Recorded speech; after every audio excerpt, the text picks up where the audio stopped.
I was born in Singapore on 24th October 1948. So I guess I've lived in Singapore almost 70 years now. When I grew up, Singapore was still a poor developing country. Our per capita income when we became independent was $500, the same as Ghana in Africa. Either you can say the misfortune or the good fortune of being born in a very poor family in a poor Singapore.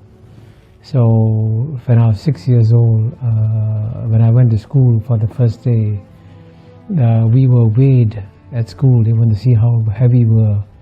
And I was declared undernourished. So I was put in a special feeding program when I went to school, and the principal had a big pail of milk, and all the children who were underweight were asked to take one scoop of milk from the pail of milk. And our house in Singapore had no flush toilet. There was crime and riots, gangster fights in my neighborhood. So in a sense, I grew up in what you call a typical third world environment.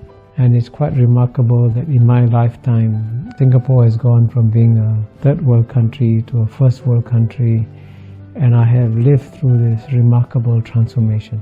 I was Dean of the Lee Kuan Yew School of Public Policy for 13 years, from 2004 to 2017. And I would give every student who came to the Lee Kuan Yew School the same lecture. I said, I'm going to share with you the secret of Singapore's success free of charge. And I to tell the students that if you implement this secret formula, your country will succeed. And I capture the secret formula with the acronym in English, MPH. The M stands for meritocracy. Meritocracy means that you select the best people to run the country. And what brings many countries down, especially in the third world, is that when it comes to selecting the finance minister or the economics minister, they will give their jobs to their brothers, their cousins, their uncles, their relatives, and not to the best people. And Singapore did the exact opposite. In Singapore, their jobs were given to the best people. And in the case of the Prime Minister, Mr. Lee Kuan Yew, Mr. Lee Hsien Loong, when he went to study in Cambridge University, he was the top student in the class and not in the university. In fact, his professors were so impressed. They said, you should become a mathematician because you'll become a world-class mathematician. Then he went to study in another great university, the Harvard Kennedy School. And in that university, he's one of the few students to get an article published in a Tier 1 economics journal. Very few students get articles published in a Tier 1 economics journal. So he's incredibly brilliant. And so if the best man of the job is Mr. Lee Kuan Yew's son, then he should be selected. Not on the basis of the fact that he's a relative, but on the basis that he's the best person for the job. So meritocracy is the first pillar of Singapore's secret formula. The second pillar is P, and P stands for pragmatism. Pragmatism is an English word, and it's an English concept.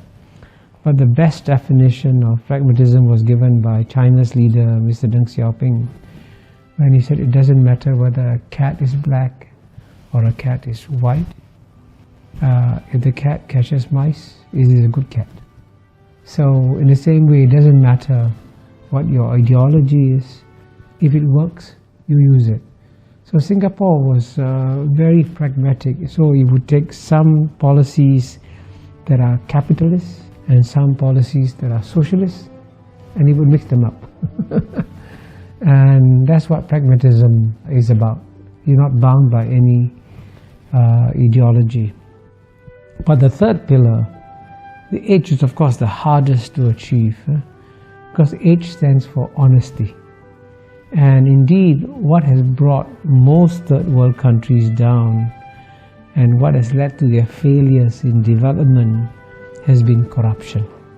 And so Mr. Lee Kuan Yew, after he became Prime Minister, made it a point to punish not the junior people, but the very senior people. So when a deputy minister went on holiday with his friend, a businessman, when he came back, he was arrested. And so he said, why am I being arrested? He says, you went on a holiday with the businessman, he paid all your expenses, that's corruption. You go to jail. So when a deputy minister is sent to jail, then everybody says, oops, I got to be careful, I can also go to jail. So that honesty factor is one critical reason why Singapore has been exceptionally successful. So it's a combination of meritocracy, pragmatism and honesty, then that's the formula for Singapore's success.